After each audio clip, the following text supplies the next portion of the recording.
Hello friends. इस video में हम बाईवीकली कॉन्टेस्ट 117 की सेकंड प्रॉब्लम डिस्कस करेंगे। प्रॉब्लम का नाम है डिस्ट्रीब्यूट कैंडीज अमंग चिल्ड्रन 2। हमने लास्ट वीडियो में डिस्ट्रीब्यूट कैंडीज अमंग चिल्ड्रन 1 इस प्रॉब्लम को डिस्कस किया था। उसमें हमारे कॉन्स्टेंट्स क्या थे? काफी छोटे थे। हमारे एन और लिमिट की वैल्यू 50 तक हो सकती थी। इस प्रॉब्लम में हमारे कॉन्स्टेंट्स हाई हैं। हमारे एन और लिमिट की वैल्यू 10⁻6 यहाँ तक जा सकती है।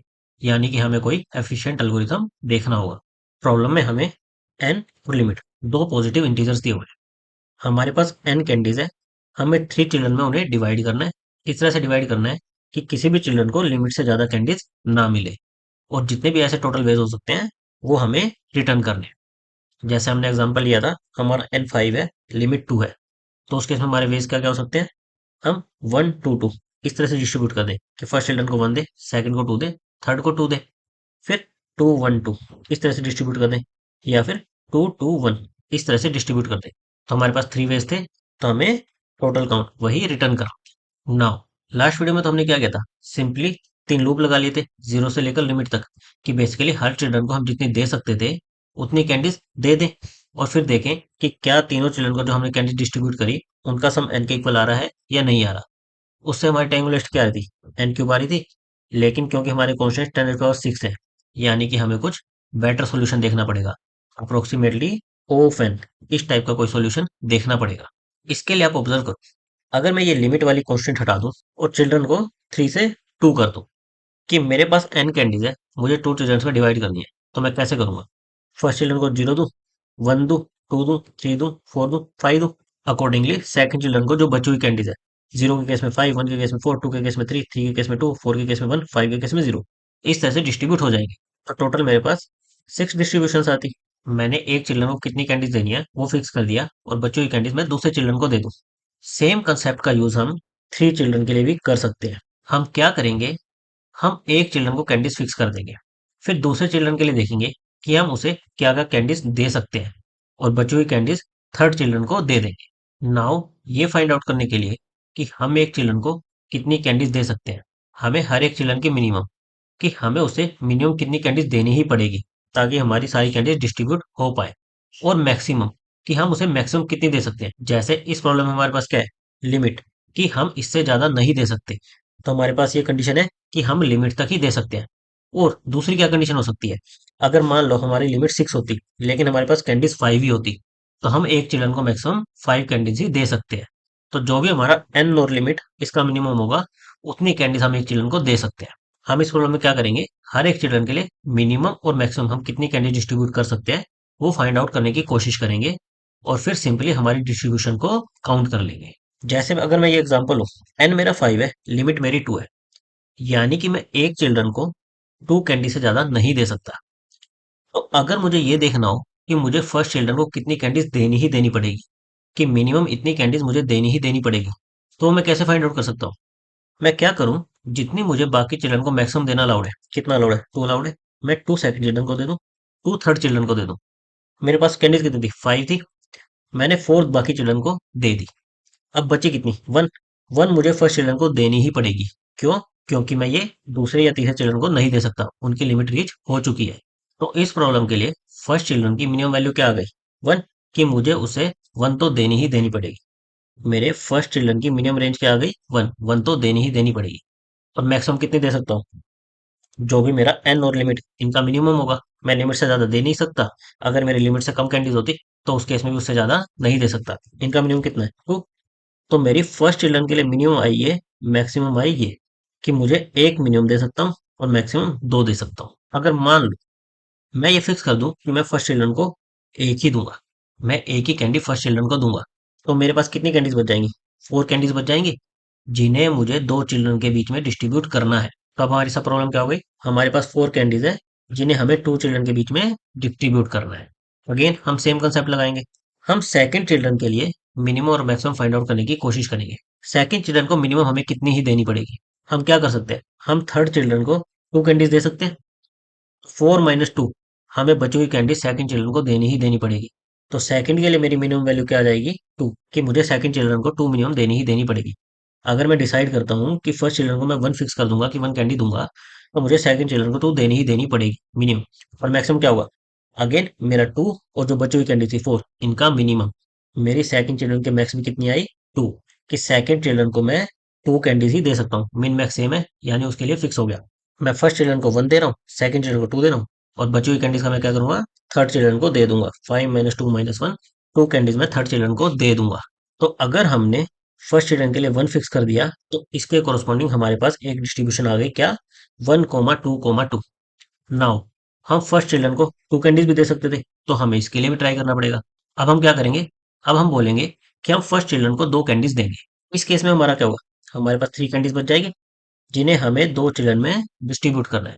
अगेन हम सेकंड चाइल्ड के लिए मिनिमम मैक्सिमम फाइंड आउट करने की कोशिश करेंगे। मिनिमम कितना आएगा? 3 में से अगर मेरी जो मैक्सिमम लिमिट है 2, मैं ये थर्ड चिल्ड्रन को दे दूं, तो फर्स्ट चिल्ड्रन को मुझे एक कैंडी देनी ही देनी पड़ेगी। 3 माइनस 2, 1 देनी ही देनी पड़ेगी। तो मेरी इसके लिए मिनिमम क्या आ गई? 1 आ गई। और मैक्सिमम कितनी आएगी? जो मेरी लिमिट होगी और जो मेरी बची हुई कैंडीज है उनका मिनिमम, यानी कि मेरा मैक्सिमम क्या आ गया? 2। सेकंड चिल्ड्रन को मैं 1 और 2 कैंडी दे सकता हूँ। तो अगर हम फर्स्ट चिल्ड्रन को 2 कैंडीज दे दें, तो हमारे पास कितनी चॉइस है सेकंड चिल्ड्रन के लिए? 2 चॉइस है। क्या क्या चॉइस है? हम फर्स्ट को 2 दे, सेकंड को 1 दे, थर्ड को कितनी दे सकते हैं? 2 दे सकते हैं। सिमिलरली अगर हम फर्स्ट को 2 दें, सेकंड को 2 दें, ये जो हमारी मैक्स वैल्यू थी ये दें, तो थर्ड को कितनी देंगे? 1। तो हमारे पास 2 और डिस्ट्रीब्यूशन आ जाएगी। और अब अगर हम देखें, हमारी फर्स्ट की सारी वैल्यूज हमने ट्राई कर ली, हमारे पास कोई भी वैल्यू नहीं बची। जब हमने फर्स्ट को 1 दी थी, तो हमारे पास एक डिस्ट्रीब्यूशन आई थी। जब हमने फर्स्ट को 2 दी थी, तो हमारे पास 2 और डिस्ट्रीब्यूशन आ गई। अब हमारे पास और कोई वैल्यू ट्राई करने को बची ही नहीं, हमने सारी पॉसिबिलिटीज को एग्जॉस्ट कर लिया। तो इस टाइम पर हमारा जितना आंसर होगा वो हम रिटर्न कर देंगे। हमारी कितनी डिस्ट्रीब्यूशन आई? 1 2 3, ये 3 हम रिटर्न कर देंगे। तो सेम कंसेप्ट हम हर एक एन और लिमिट के लिए अप्लाई कर सकते हैं। हम क्या करें? जो हमारा फर्स्ट चाइल्ड है उसके लिए मिन और मैक्स रेंज देखें, फिर एक बार के लिए फर्स्ट चाइल्ड की किसी वैल्यू को फिक्स कर दें। जैसे एक बार हमने 1 को फिक्स किया, एक बार हमने 2 को फिक्स किया। उस फिक्स्ड वैल्यू के लिए हमारे पास बची हुई कैंडीज निकाल लें और उनको 2 चिल्ड्रन में डिस्ट्रीब्यूट करने का ट्राई करें। अगेन सेम कंसेप्ट, हम सेकंड चिल्ड्रन के लिए देखें मिनिमम कितनी दे सकते हैं, मैक्सिमम कितनी दे सकते हैं, और बची हुई कैंडीज हम थर्ड चिल्ड्रन को दे देंगे। तो जो भी हमारे फर्स्ट को फिक्स करने के बाद सेकंड वाले की रेंज आएगी, जैसे इस केस में 1 से 2 रेंज आई, तो ये हमारे आंसर में ऐड हो जाएगी कि हम इतनी डिस्ट्रीब्यूशन इस फिक्स फर्स्ट के लिए गेट कर सकते हैं। और अगर हम इसको मैथमेटिकल फॉर्मूले में रिप्रेजेंट करना चाहें, तो हमारा क्या बनेगा? फर्स्ट चिल्ड्रन के लिए जो हमारी मिनिमम वैल्यू आएगी वो क्या आ रही थी? हम क्या कर रहे थे कि जो भी हमारी मैक्सिमम जितनी हम दे सकते हैं, कितनी दे सकते हैं? लिमिट। हम लिमिट सेकंड चिल्ड्रन को दे रहे थे, लिमिट थर्ड चिल्ड्रन को दे रहे थे, यानी कि हम 2 इंटू लिमिट कैंडीज बाकी चिल्ड्रंस को दे रहे थे। तो इसके पास कितनी बचेंगी? n-2 into limit. इसको मिनिमम इतनी कैंडीज लेनी ही पड़ेगी, फर्स्ट चिल्ड्रन को मिनिमम इतनी कैंडीज लेनी ही पड़ेगी। लेकिन ये वैल्यू नेगेटिव भी हो सकती है। जैसे मान लो यहाँ पर मेरा n 3 होता, इस केस में 3 माइनस 2 इंटू 2 मेरा -1 आता, लेकिन माइनस में तो कैंडीज हो ही नहीं सकती। तो इस केस में हम क्या कर सकते थे? फर्स्ट चिल्ड्रन को मिनिमम 0 कैंडीज, कि हम कोई भी कैंडीज नहीं देंगे, वहां से शुरू करेंगे। तो हमारा फॉर्मूला क्या बनेगा? या तो हम 0 देंगे, या फिर n-2 इंटू लिमिट, इतनी देंगे।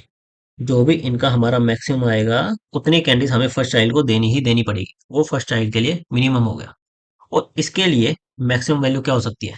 जो भी हमारा एन और लिमिट, इनका मिनिमम होगा, क्योंकि लिमिट से ज्यादा हम दे नहीं सकते। और अगर हमारे पास लिमिट जितनी कैंडीज ही नहीं है, तो ऑब्वियसली हम नहीं दे सकते। तो हमारा क्या आ जाएगा? जो भी हमारा एन और लिमिट, इसका मिनिमम होगा, इतनी कैंडीज हम फर्स्ट को मैक्सिमम दे सकते हैं। तो ये हमारा फॉर्मूला बन जाएगा फर्स्ट चाइल्ड के लिए। उसके बाद हम क्या कर रहे थे? जो भी फर्स्ट की रेंज है, मिन से लेकर मैक्स, एक बार के लिए एक वैल्यू को फिक्स कर दे रहे थे। हम मान लेते हैं फर्स्ट को हमने आई कैंडीज दे दी। अब हमारे पास कैंडीज कितनी बचेगी? n-i, जिन्हें हमें 2 चिल्ड्रन के बीच में डिस्ट्रीब्यूट करना है।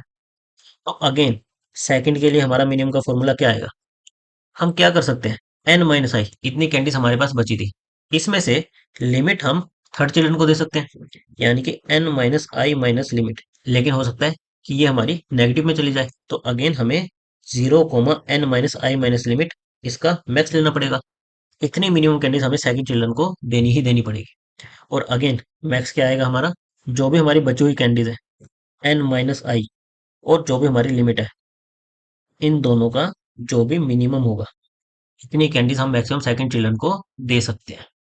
तो हमारे एक फिक्स आई के लिए हम मिन से मैक्स में जो रेंज ट्राई करेंगे, हमारे एक फिक्स आई के लिए जितनी कैंडीज हम फर्स्ट चिल्ड्रन को देंगे, हमारे सेकंड चिल्ड्रन के लिए मिन और मैक्स रेंज का ये फॉर्मूला आएगा।